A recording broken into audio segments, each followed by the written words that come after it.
Hello mga langka, magre-ready na naman tayo ng ating lulutuin. Ito, naghahanda ako ng aking panggisa sa aking sotanghon. Disregard nyo na lang yung kutsilyo ko ha. Siyempre maghihiwa kasi ako eh. Diba? Panggisa ko lang to sa aking sinabawan na sotanghon para sa aming hapunan. Para mamaya hindi na ako kakain ng kanin, magsotanghon na lang ako. Diba? Kanina kumain din ako ng pansit.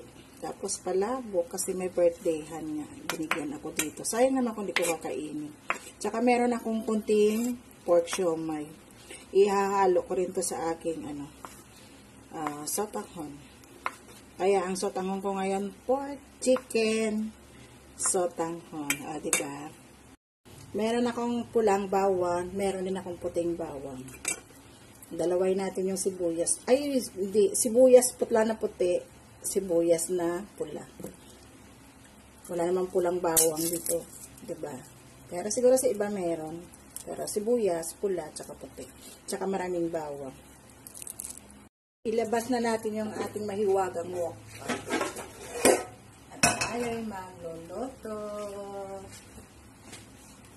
Bubuksan na natin yung ating kalan.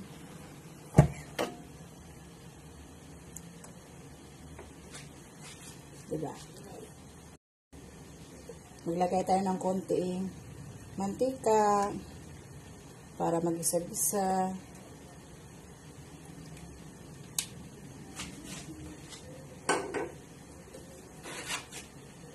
Ito na yung aking panggisa. Diba? Ito yung puti tsaka pula na sibuyas yung sabi ko. Bawang muna.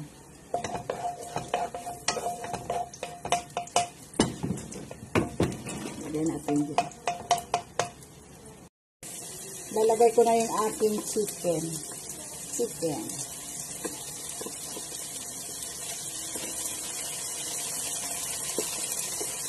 Sasabay ko na rin yung aking yung slice ko na siomai, pork siomai. Yan o.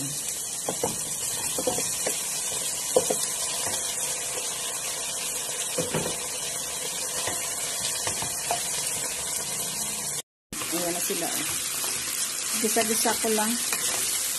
Ano yan? Yung chicken breast, saka pork siomai. In-slice ko yung siomai ko. Yan ko sa aking sotanghon. Ito po yung pansahog ko sa aking sotanghon, carrots, chicharot, tsaka repolyo.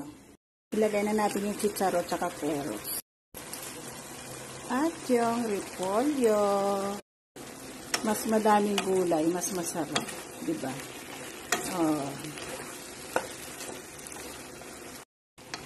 Mas masarap pag maraming gulay talaga. Nalagay na rin natin yung binabad ko na sotanghon. Diba? Konting mekos-mekos na lang yan. Ito na Sarap na.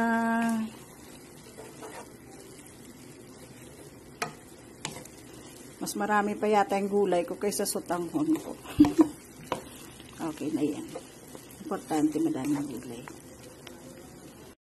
Ayan, okay na po yung aking sotanghon. Isusunod ko naman yung aking longganisa. Salamat, bye-bye.